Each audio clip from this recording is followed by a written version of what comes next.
Yo no me trepo ahí porque me caigo, porque no me puedo quedar quieto.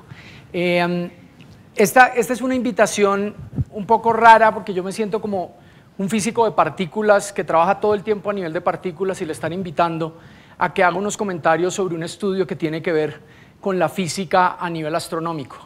Y lo digo en varias dimensiones. Una es porque todo mi trabajo que yo he hecho ha sido siempre a ese nivel de partículas y es en los microfundamentos de cómo funcionan los problemas de las identidades y los grupos y las comunidades para manejar lo colectivo. Esa es la mayoría del trabajo mío y en ese sentido una invitación a trabajar a una escala tan grande como es este gran, complejo chicharrón que es el problema de la sostenibilidad y de la posibilidad de la Amazonía hace que sea un ejercicio distinto. Pero creo que sí tiene sentido de alguna manera y creo que por eso me pareció interesante el reto y es que es en últimas en esos microfundamentos de las relaciones de las partículas que uno puede entender también el funcionamiento a nivel mucho más macro de las estructuras institucionales, económicas, sociales, ambientales de las que voy a hablar.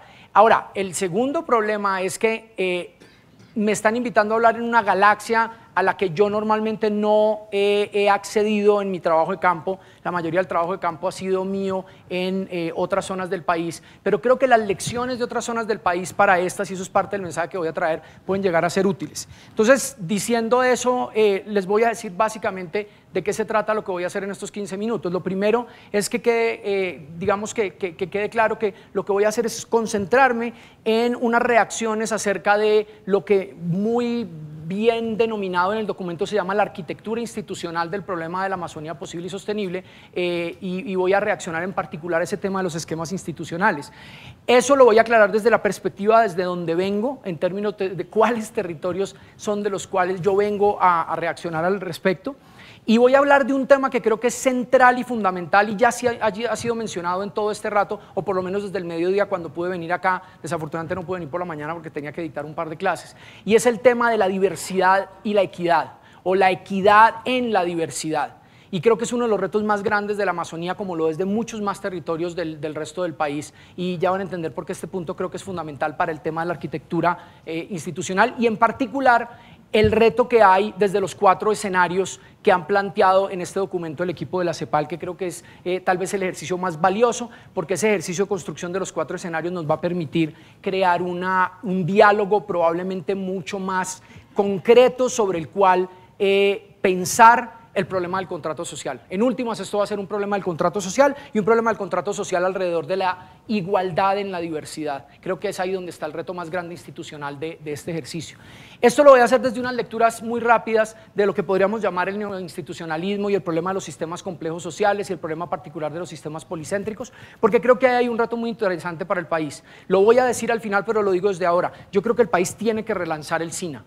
Tenemos que volver a lanzar, estamos a 21 años, listo, preparémonos para los 25 años y cuando lleguen esas bodas de como se llamen, relancemos el SINA, hablemos del SINA recargado, pero volvamos a pensar en el problema de un sistema institucional que realmente responda a los retos y creo que la Amazonía debería ser uno de esos primeros grandes casos concretos de la necesidad de un sistema policéntrico complejo institucional como el que se podría llegar a plantear, pero que para cada uno de los 4 escenarios va a ser muy distinto y muy diferente de implementar.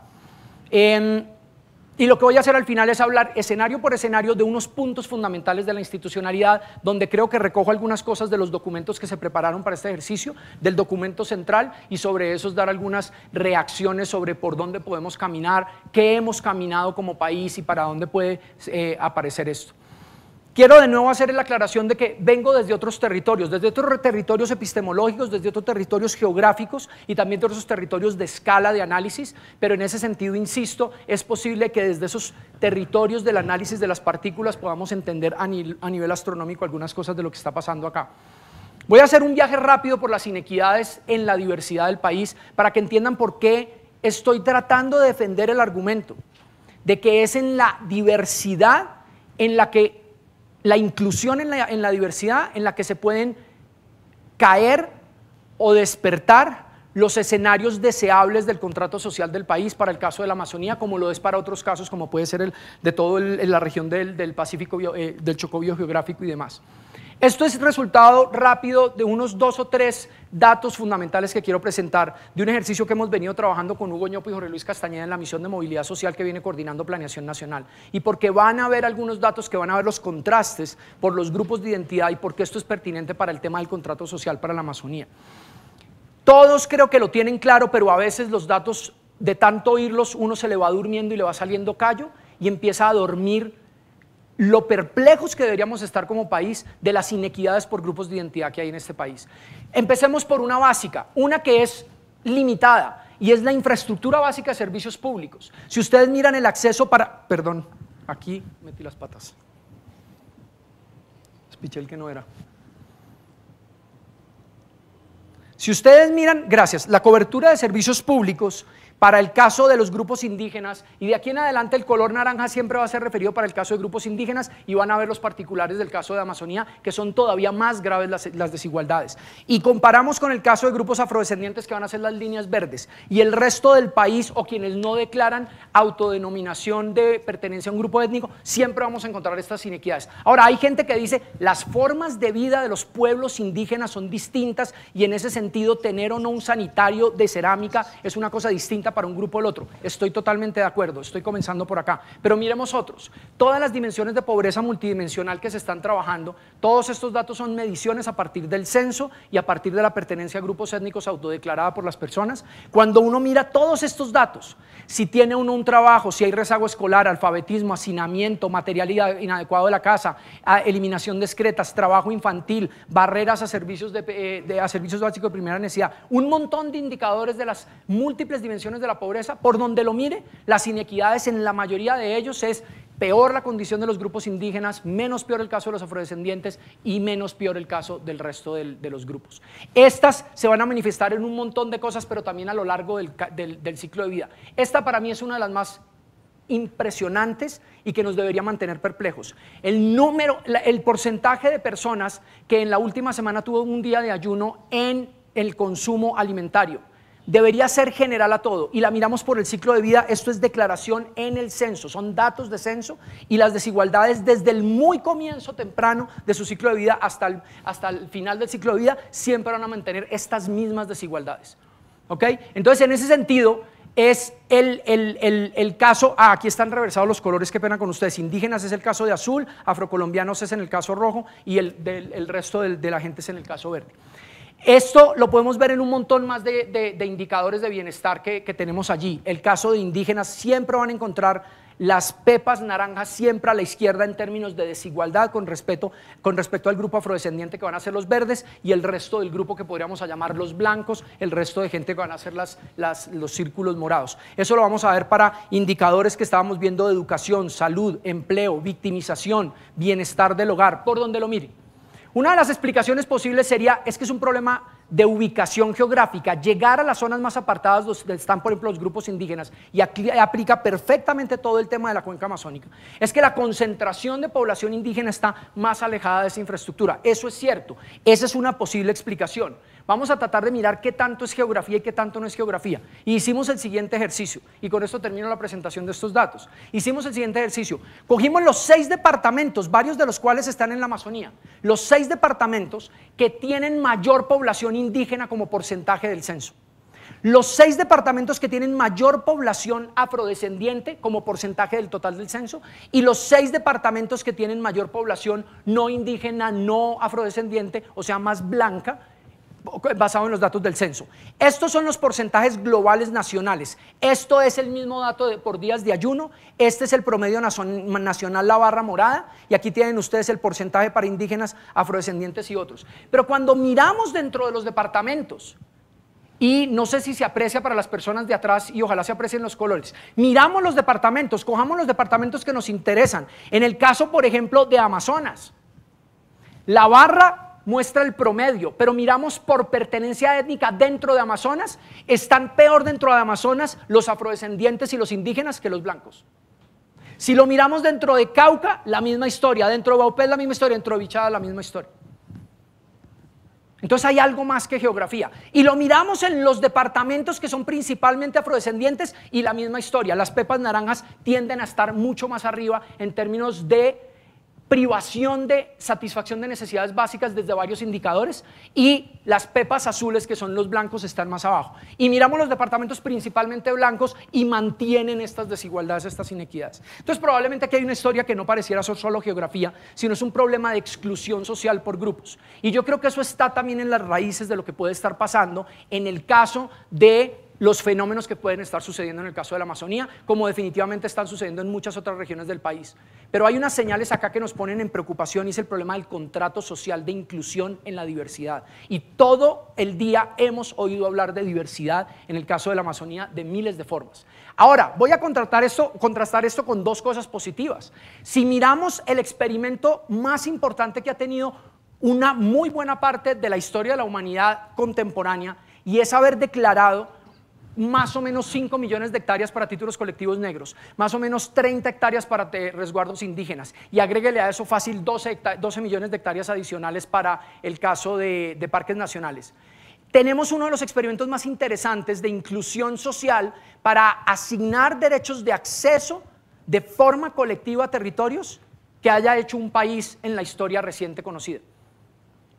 Y es una señal de que ha habido un intento desde la institucionalidad formal de reconocer la ocupación tradicional de esos territorios y permitir unas reglas del juego que permitan el acceso colectivo a esos territorios. Eso son buenas noticias. La otra buena noticia es que cuando miramos la pertenencia a organizaciones comunitarias, también hay unas buenas noticias en estos departamentos que son principalmente indígenas, los departamentos principalmente afrodescendientes, obviamente con diferencias entre ellos, pero definitivamente al comparar con los departamentos, por llamarlos así, blancos, vemos aquí que hay un montón de pertenencia y de organización indígena, y lo sabemos que es mucho más fuerte en el caso indígena que en el caso afrodescendiente. La historia es mucho mayor en términos de cientos de años de persistencia y de mantenimiento de las organizaciones sociales de base. En el caso de los afrodescendientes la historia es distinta y por lo tanto tienen menos tiempo de formarla.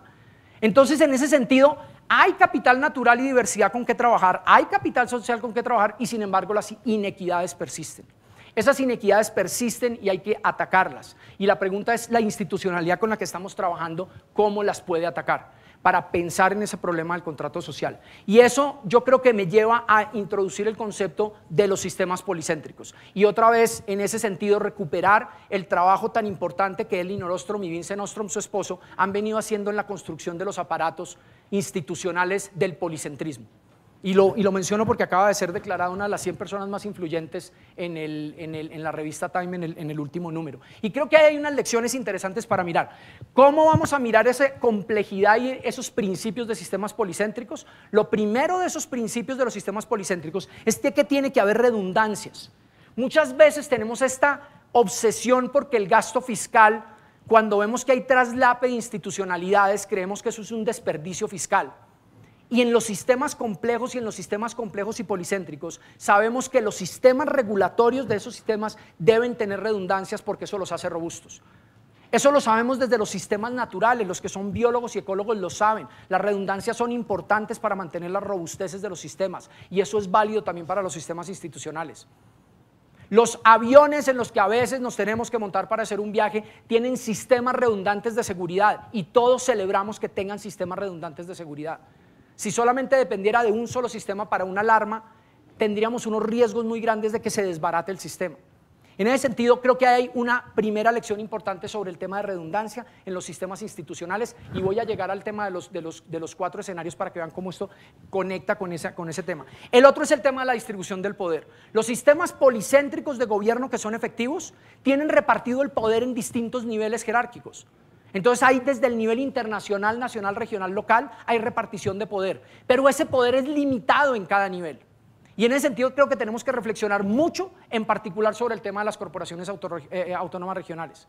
Aquí hay gente que que vio nacer y ayudó a nacer el Sistema Nacional Ambiental, y vio con algo de optimismo la posibilidad de que en las corporaciones autónomas regionales existieran buenas señales de gobernanza a nivel regional y local. Y sin embargo es posible que por la falta de redundancias y la excesiva concentración de poder y limitación de poder de otros niveles jerárquicos inferiores o superiores se pueden haber generado el tipo de problemas que tenemos hoy. Y yo creo que eso es bien válido para el caso de la Amazonía, como lo sabemos por unos datos que voy a mostrar en un segundo. Entonces, es importante mantener múltiples niveles de poder, pero que cada nivel de poder tenga un poder limitado. Yo creo que es un error cerrar la llave de las corporaciones autónomas regionales y entregarlas solamente para los niveles nacionales, como algunos reclaman, o creer que es autonomía total. Yo creo que la autonomía debería ser parcial, algo así como corporaciones parcialmente autónomas regionales, pero que tengan poder, pero limitado, no quitárselo. El poder limitado en los distintos niveles jerárquicos es importante para la institucionalidad. Y entonces ahora voy a recoger varias cosas de estos documentos, varias cosas que creo que son útiles. Una, el hecho de que en los documentos, por ejemplo, de Fajardo, se trabaje mucho el problema de que el desempeño institucional de los departamentos de la Amazonía, ya se mencionó hace un rato por parte de Juan Pablo, el problema de dónde están aquí los departamentos, la importancia de los departamentos, dado que incluso en el caso de municipios no estamos hablando, se mencionó hace un rato también.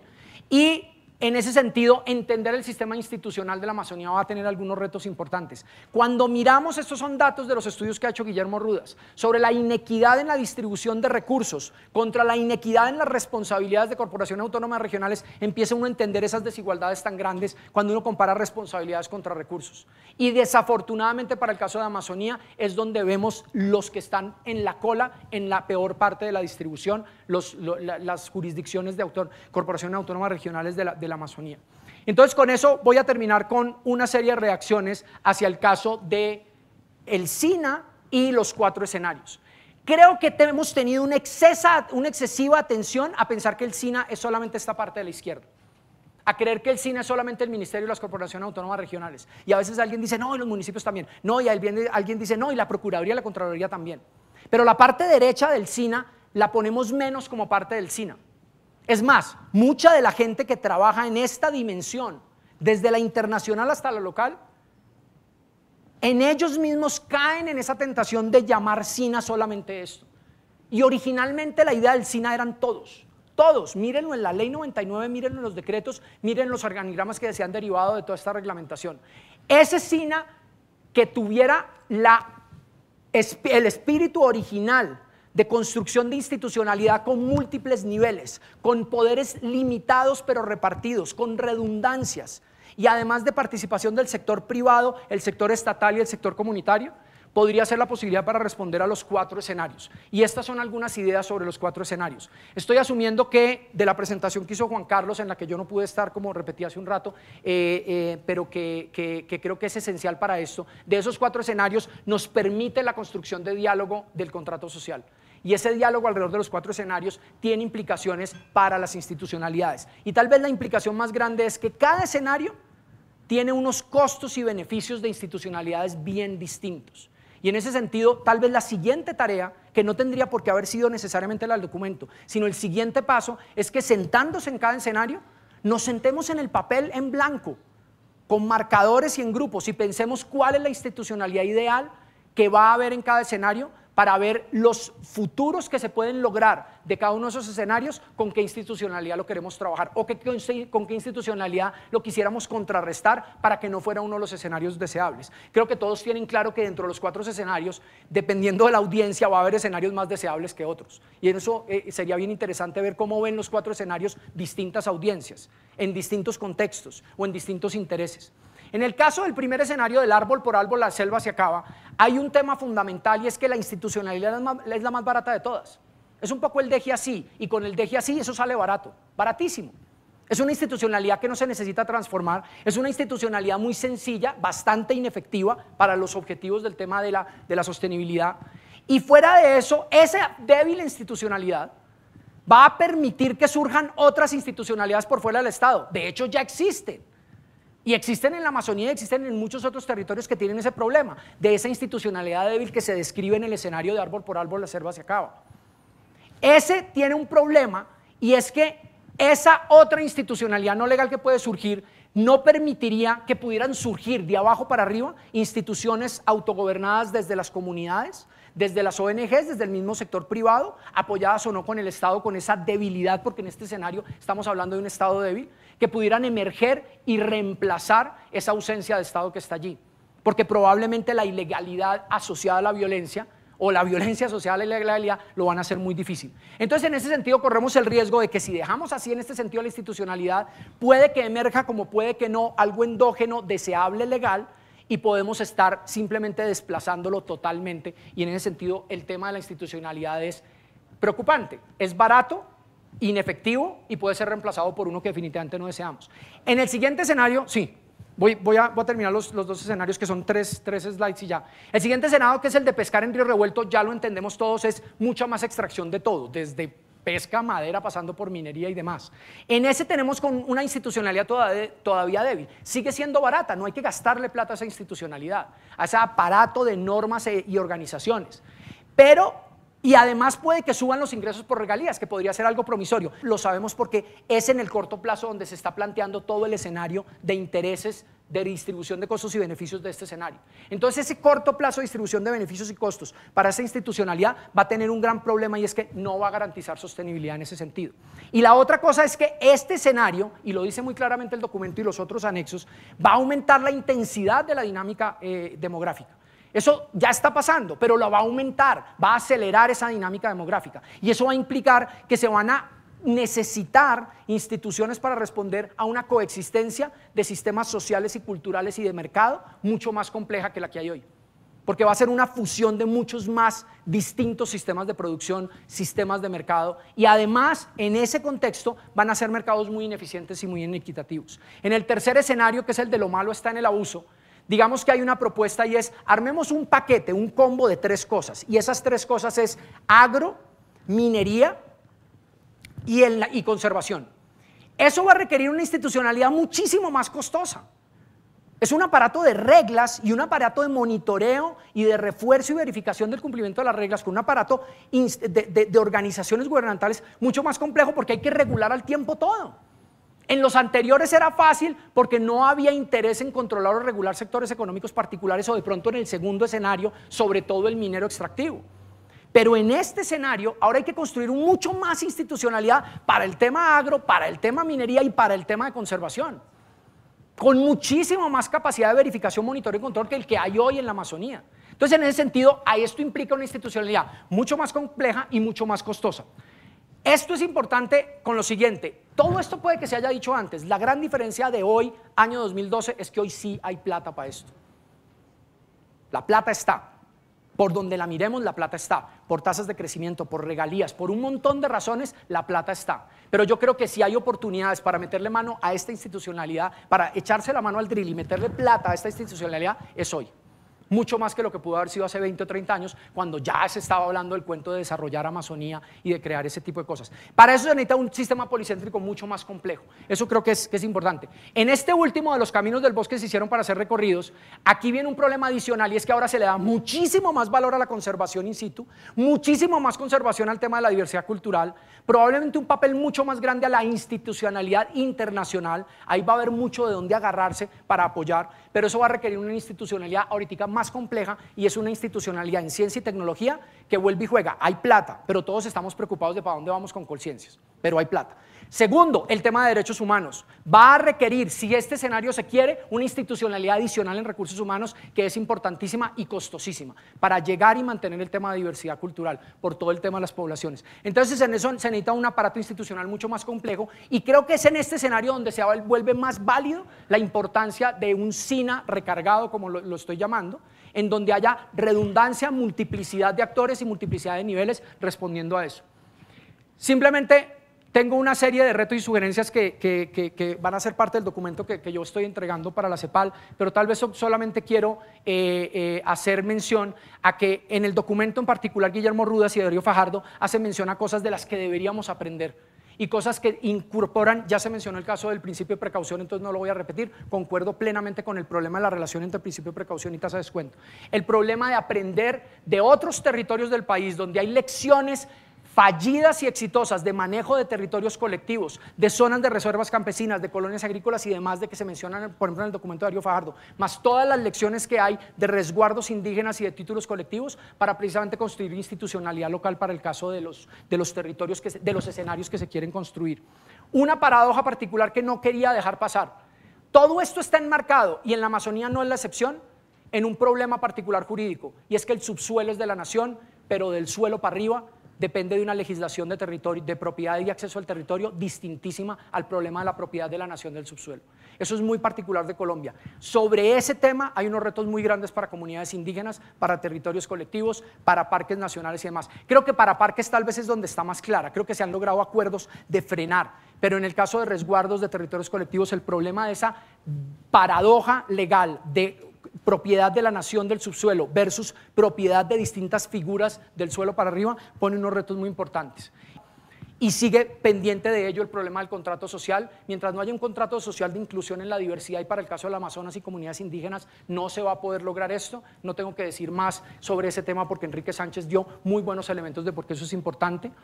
Creo que es importante, como lo dicen en la página 6, que para esto no hay una receta única, y en ese sentido lo que necesitamos es reinventarnos a la criolla, como de verdad los nuevos mercados y la mano invisible del mercado, como los nuevos aparatos estatales y esa mano dura del Estado, y sobre todo los acuerdos comunitarios y el apretón de manos, como lo mencionan Bowles y Gintis, que crearon esa metáfora de la mano invisible, del apretón de manos y de la mano dura, nos sirve para construir una institucionalidad acorde para esos 4 escenarios. Muchas gracias.